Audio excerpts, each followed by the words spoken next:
The chandeliers sparkled above us, like 1,000 judging eyes. Michael leaned close, his breath warm against my ear, his hand gripping my waist just tight enough to hurt. To anyone watching, we looked like the perfect power couple. But his words cut through me like ice. "You're a decorative accessory, Sandra. Without my name and my bank account, you're a useless waitress in a thrift store dress. Smile for the camera and shut up." My chest tightened. The room felt too hot, too bright. I wanted to cry, to scream, to slap him in front of everyone. But instead, something strange happened. Something inside me went quiet and cold. I felt a click in my heart, like a lock turning. I smiled wider, tilting my head toward the photographer. The flash went off. Michael squeezed my waist again, satisfied. I didn't say a word. I just kept smiling. But in that moment, standing under those glittering lights, I made a promise to myself. He would regret those words. Not today, not tomorrow, but soon. The car ride home was silent except for the hum of the engine. Michael scrolled through his phone, already bored with me. When we got inside, he tossed his keys on the counter and turned to me with that same cold look. "I want an apology for your attitude tonight," he said flatly. "You embarrass me in front of the investors." I blinked. "My attitude?" He crossed his arms. "Yeah, you're sulking. Your little comments. I'm done with it. Sandra, apologize, or I'm cutting off your credit cards." My stomach dropped. I pulled out my phone and opened the banking app. My hands shook as I logged in. The joint account showed $0. I clicked. Through to the savings account. Also 0. "You already did it," I whispered. Michael shrugged. "I moved our money into a private account." "My account. Maybe now you'll learn some respect." He walked past me toward the bedroom, leaving me standing there, frozen. I felt the floor tilt beneath me. The next morning, Michael was hunched over his laptop at the kitchen table, his face tight with frustration. He muttered under his breath, typing furiously, then deleting, then typing again. "What's wrong?" I asked quietly, pouring coffee. "The merger presentation," he snapped. "This algorithm isn't working. I need it perfect by Friday, or the whole deal falls apart." I looked over his shoulder. The screen was a mess of broken code, syntax errors flashing red. My heart sank. I knew that code. I had written most of it. 4 or 5 years. LD been the one ghost writing his presentations, fixing his mistakes, making him look brilliant. He had no idea. "Want me to take a look?" I offered carefully. He waved me off. "I'll figure it out. Go do something useful." I bit my lip and walked away. But my mind was racing. Without me, that merger would crumble. And he had no clue. While Michael was at work the next day, I moved quickly. I packed a single bag with clothes, my laptop, and my old college textbooks. I didn't take the designer dresses or the jewelry. I didn't need any of it. Then I sat at his computer. I knew his password because he used the same one for everything. I found a folder buried deep in his files labeled Legal Confidential. My hands trembled as I clicked it open. Divorce papers. Already drafted. Dated for 3 months from now, right after the merger closed. A lawyer's note attached. Advise client to delay filing until after deal finalizes to minimize settlement payout. I stared at the screen, my vision blurring. He'd been planning to leave me all along. He just wanted to use me until the deal was done. My chest felt hollow. I closed the laptop and walked out the door. When Michael came home that evening, the house was spotless. Everything in its place. The dishes washed. The floors gleaming. But I was gone. He called my phone. No answer. He checked the bedroom. Empty. He looked in the closet. Half my clothes were missing. Panic flickered across his face as he searched every room. Then he saw it. A single yellow post-it note stuck to the fridge. "Good luck with the merger. You'll need it." He crumpled the note in his fist and threw it across the kitchen. Then he grabbed his phone and started dialing my number over and over. But I didn't pick up. I was already halfway across the city, sitting in a cheap motel room, staring at the peeling wallpaper. I felt strangely calm. For the first time in years, I could breathe. 2 days later, Michael stood in front of the board, his laptop connected to the projector. He clicked through the slides with his usual confidence. Then he reached the algorithm demonstration. He typed in the password. Error. Access denied. He tried again. Still denied. His face went pale. The password was encrypted, and only I had the key. The investors shifted in their seats. One of them cleared his throat. Is there a problem, Michael? Michael's jaw clenched. Just a minor technical issue. I'll have it resolved shortly. But he knew. He knew I was the only one who could fix it. And I was gone. He excused himself, walked into the hallway, and called me again. Sandra. Where are you? I let it ring 4 times before answering. Does it matter? I need the password. Now. I smiled. Good luck with that. Then I hung up. I sat on the sagging motel bed, counting the cash LD made from selling 3 designer handbags online. It wasn't much, but it was mine. The room smelled like cigarettes and old carpet, but I didn't care. For the first time in years, I felt free. A knock on the door made me jump. I opened it to find a woman around my age, holding a folder. Sandra? Sandra Hayes? I blinked. It's Sandra Chin now. Well, it was. Who are you? Her face lit up. It's Rachel. From State University. We had advanced calculus together. My heart squeezed. Rachel. I hadn't seen her in 10 years. You were the best in our class, she said softly. What happened to you? I looked down. I got married. She nodded slowly. He dimmed your light, didn't he? I didn't answer. But she saw the truth in my eyes. 3 days later, Michael showed up at the motel. I don't know how he found me, but there he was, pounding on the door. I opened it halfway. You're going to give me that code, he said through gritted teeth.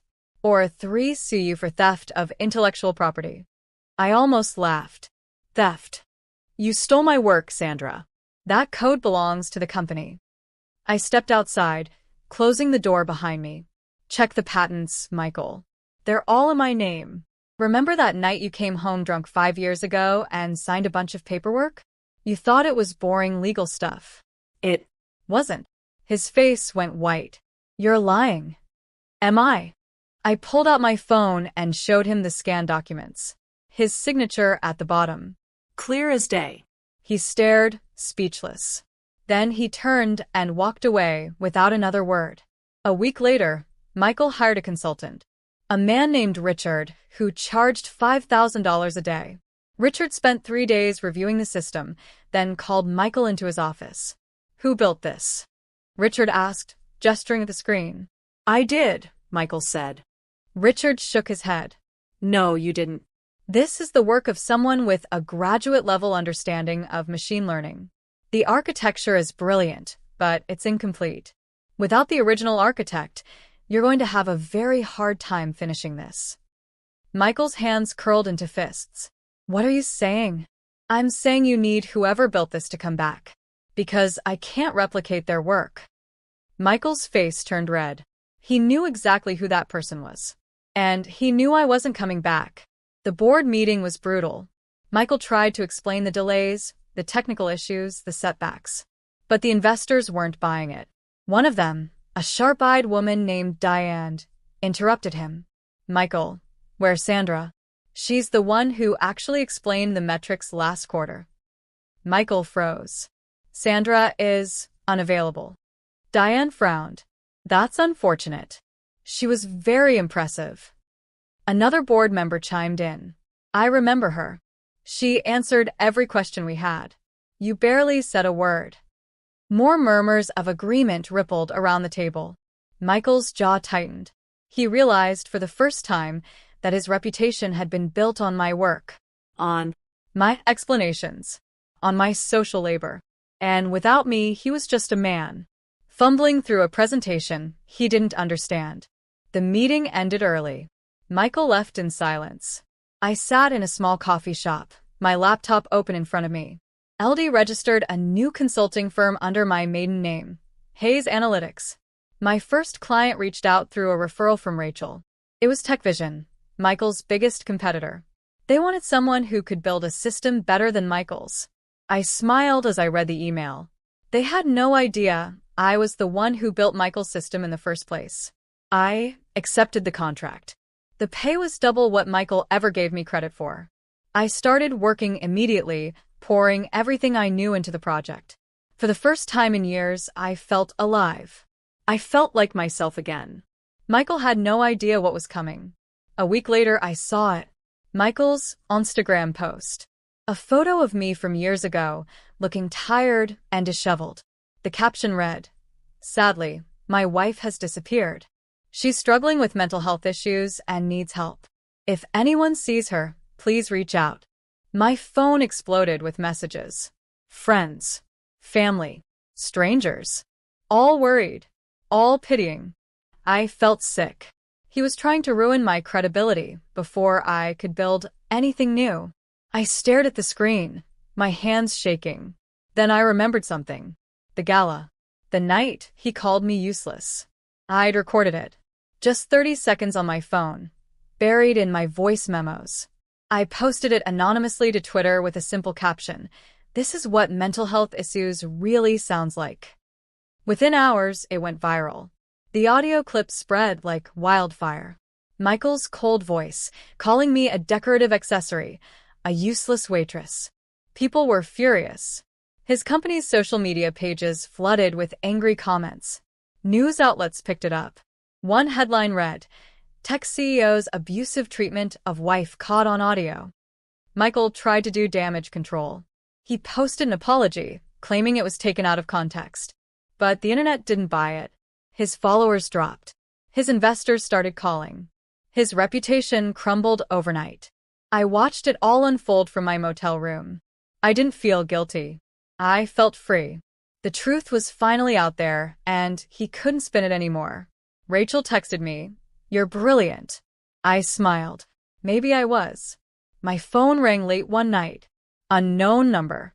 I almost didn't answer, but something made me pick up. "Sandra? It's Margaret, Michael's mother." My heart skipped. "I'm not calling to yell at you," she said quickly. "I'm calling because I need your help." I frowned. "Help with what?" "Michael's been gambling. He's been using the family estate funds. My late husband's money. He's lost over $200,000. My stomach dropped. "Does he know you know?" "No.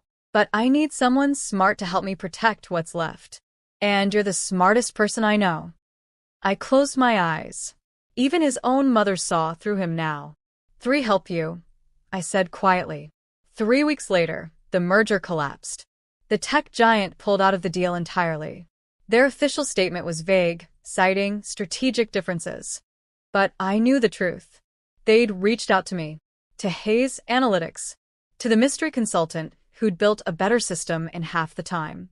They wanted to work with me, not Michael. I accepted their offer. The contract was worth 3 times what Michael's merger would have been. I signed the papers in a quiet office, my hands steady. Michael had no idea that the person who destroyed his deal was the same person he'd called useless. When the news broke, Michael's company stock dropped 15%. His phone started ringing nonstop. But there was nothing he could do. 2 days later, Michael showed up at my new apartment. He looked terrible. His hair was messy. His shirt wrinkled. His eyes were red. "Sandra, please," he said, his voice breaking. "I made a mistake. I need you." I stood in the doorway, arms crossed. "Need me for what?" "The company is falling apart. The investors are pulling out. I can't do this without you. Please. I'll do anything." I pulled out my phone and hit record. "Say that again." He blinked. "What?" "Say you need me. Say you can't do it without me." He swallowed hard. I need you, Sandra. I can't save the company without you. Please." I stopped recording and smiled. "I'll think about it." Then I closed the door in his face. The next day, I sent Michael a contract. It was simple. I would consult on fixing his code and saving his company. In exchange, he would sign over the house and transfer his remaining company shares to me. He called immediately. "Are you insane? That's worth millions." "So is my time," I said calmly. "Take it or leave it." He was silent for a long moment. Then he said, "Fine, I'll sign." 3 days later, we met at a lawyer's office. Michael signed the papers, his hand shaking. The house was mine. The shares were mine. I own more of his company than he did now. He looked at me with something between hatred and desperation. "You're really doing this?" "You called me useless," I said softly. "I'm just proving you wrong." I got to work immediately. I reopened his code, fixed the errors, optimized the algorithms. But I added something extra. A kill switch. A piece of code buried deep in the system that would trigger if Michael violated any term of our legal agreement. If he tried to cheat me, the whole system would shut down. He'd lose everything. I tested it 3 times to make sure it worked. Then I delivered the fixed code to him with a smile. He didn't suspect a thing. He thought he'd won. He thought he'd gotten me to save him. But I was 10 steps ahead. And he had no idea. With the company stabilized, Michael's ego came roaring back. He started posting on Instagram again. Pictures at fancy restaurants. Pictures with a young influencer named Kara draped over his arm. The captions were pointed. New beginnings. Moving forward. Leveling up. I saw the photos and laughed. He was trying to make me jealous. Trying to show me he'd moved on. But all he was doing was showing the world how shallow he really was. Kara had no idea what she was getting into. I almost felt sorry for her. Almost. But Michael's arrogance would be his downfall. And I was about to make sure of it. I waited until the perfect moment. Then I submitted an anonymous tip to the IRS about Michael's private account. The one he'd moved our joint savings into. The one he'd used to hide money from me. 2 weeks later, Michael got the letter. An official audit. They wanted records of every transaction, every deposit, every withdrawal. He called me in a panic. "Did you do this?" "Do what?" I asked innocently. "The audit, Sandra. The IRS is crawling at my back." "Maybe you shouldn't have hidden money," I said. "That tends to attract attention." He hung up on me. But I knew he was spiraling. And I wasn't done yet. A month later, Michael was at a restaurant with Kara when the waiter handed him an envelope. Divorce papers. He opened them right there, his face going pale. Kara looked confused. "What is it?" "Nothing," he muttered. But his phone rang. His CFO. He answered. "Michael, we have a problem. The money is gone." "What do you mean, gone?" "The IRS seized your private account. Penalties, back taxes, fines. It's all frozen. We're broke." Michael's hand shook. He looked at Kara, then at the divorce papers, then at his phone. Everything was crumbling at once. Kara stood up. "I think I should go." She left him sitting there alone, surrounded by the wreckage of his own making. The next week, I walked into Michael's office unannounced. He looked up startled. "What are you doing here?" I placed a folder on his desk. "I'm here to inform you that as of today, I hold majority control of this company. The shares you signed over gave me 51%. His face went white. "You can't be serious." "I'm very serious. Which means, technically, I'm your boss now." He stood up, his chair scraping loudly. "This is insane. You can't just dash." "I can," I interrupted. "And I am. Board meeting is in 10 minutes. I suggest you attend." I walked out, leaving him standing there, speechless. I sat at the head of the boardroom table. Michael's chair. The board members looked at me with a mix of curiosity and respect. Michael sat at the far end, his face a mask of fury. "Thank you all for coming," I said calmly. "As the new majority shareholder and chairwoman, I have some changes to announce." I looked directly at Michael. Effective immediately, Michael Chun is terminated for gross incompetence and financial mismanagement. Gasps echoed around the room. Michael shot to his feet. "You can't do this." "I just did," I said. "Security will escort you out." 2 guards appeared at the door. Michael looked around the room, searching for support. No one met his eyes. He walked out in silence. A week later, I asked Michael to meet me at a coffee shop. He showed up looking defeated, dark circles under his eyes. "Why?" he asked quietly. I took a sip of my coffee. "You want to know the truth?" I never sabotaged you, Michael. You failed because you never actually knew how to do the job. You were always the accessory. I was the one holding everything together. He stared at me. So all of this, it was just to humiliate me? No, I said. It was to show you the truth. You called me useless. But you were wrong. You were the one who was useless all along. He looked away, his jaw tight. There was nothing left to say. I stood up and left him sitting there. 6 months later, I saw a photo of Michael online. He was moving into a small apartment, carrying boxes by himself. He'd taken a mid-level job at a software company. No corner office. No assistants. Just him doing the work. Meanwhile, I was on the cover of Tech Innovator magazine. The headline read, "Sandra Hayes, the woman who built an empire from scratch." I smiled at my reflection in the glossy page. My company was thriving. My life was mine again. Michael had been right about one thing. Someone in that marriage was useless. He just got the name wrong.